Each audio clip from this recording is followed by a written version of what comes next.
battle in March. The next major engagement between the armies would have been the British surrender at Yorktown.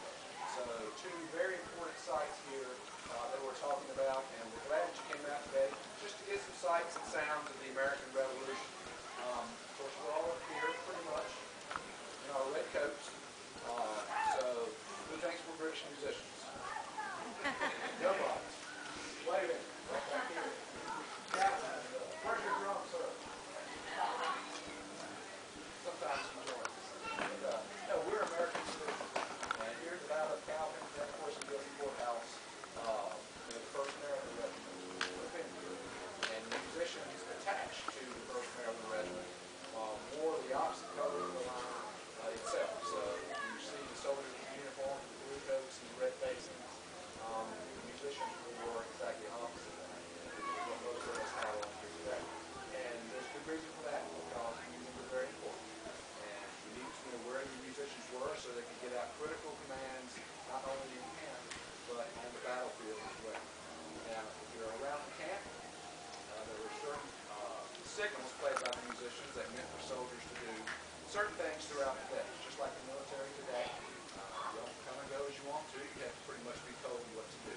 So the musicians were very important. And the first signal that the camp would have heard was a tune called the reveille, meaning that it's time to wait and get ready for the camp.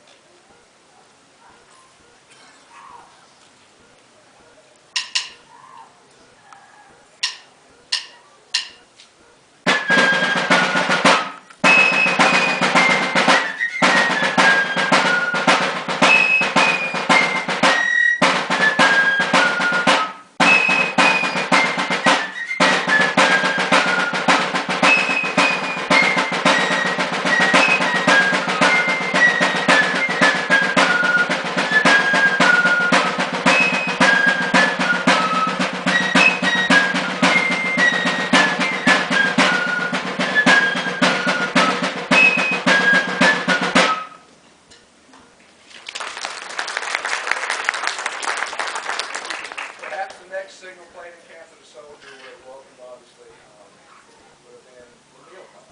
And the meal call we'll play for you right now is called the roast beef.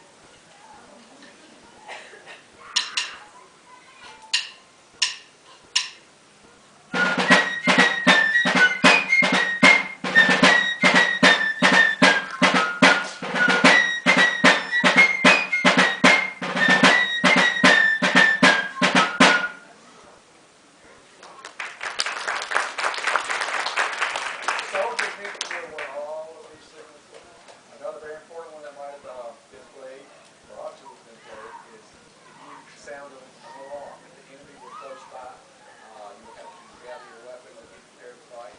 This signal has really a sense of urgency in its sound. It's called two arms.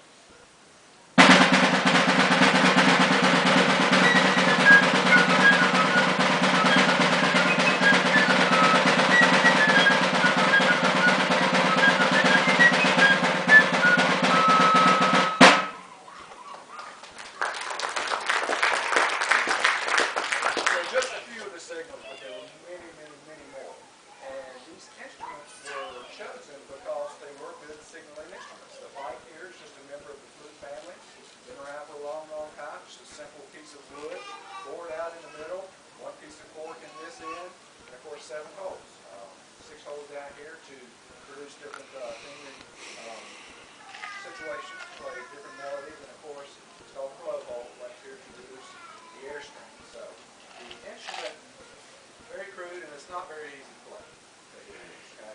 But, with practice, like anything else in life, you can do it. And the better instruments were made of the exotic woods, the more dense woods, such as ebony, cocoa, grenadilla. What you'll see probably in the bookstores and here if they're selling in there would be probably maple pipes, and that's a good instrument. It's just a little bit more difficult to play. But, again, the pipe is kind of difficult to really learn. We also have, of course, the field drum here, which it takes no count at all.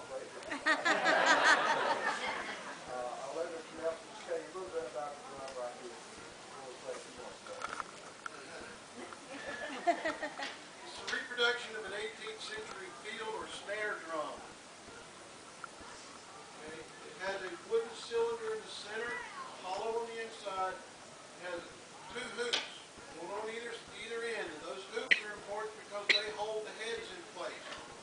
The heads would have been made of calf skin. Because of weather conditions and whatnot, we're playing with nice synthetic heads. So it's really hard to tune a calf skin and to keep the calf skin going because, as you can imagine, with an animal skin, it tends to stretch over time. So you have to continuously tighten your drum. All the rope that you see on this drum is one solid piece of rope. It starts in a small loop on one end. The hoops have holes in them. Then they're offset.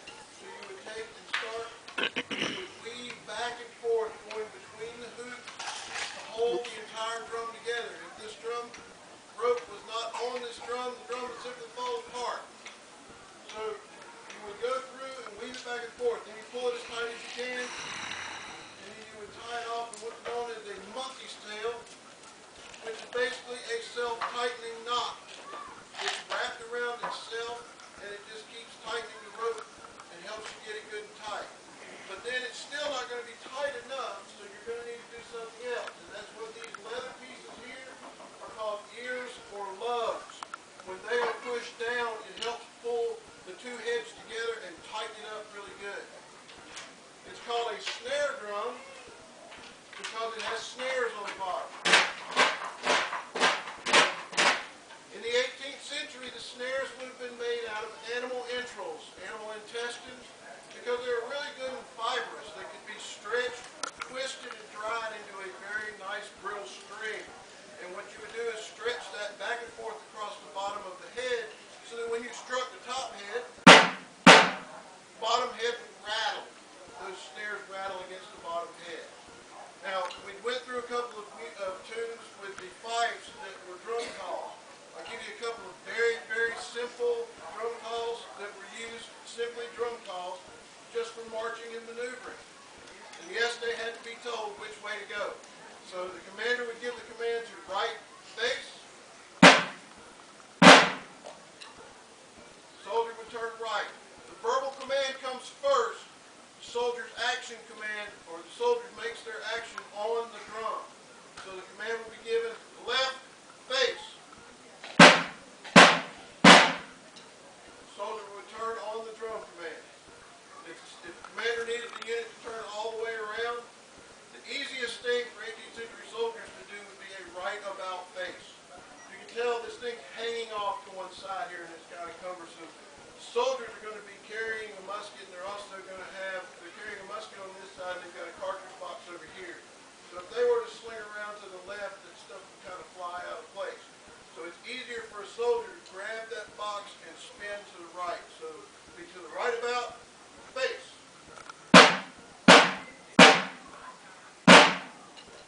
Alright, those are some of the absolute most basic of the marching commands. So we're going to go ahead and play another tune. He had talked about the fight. We're going to play a tune now that features the fight section. It's going to be called Caledonia, or 1st of September, and it goes into Caledonia, or My Love She Is.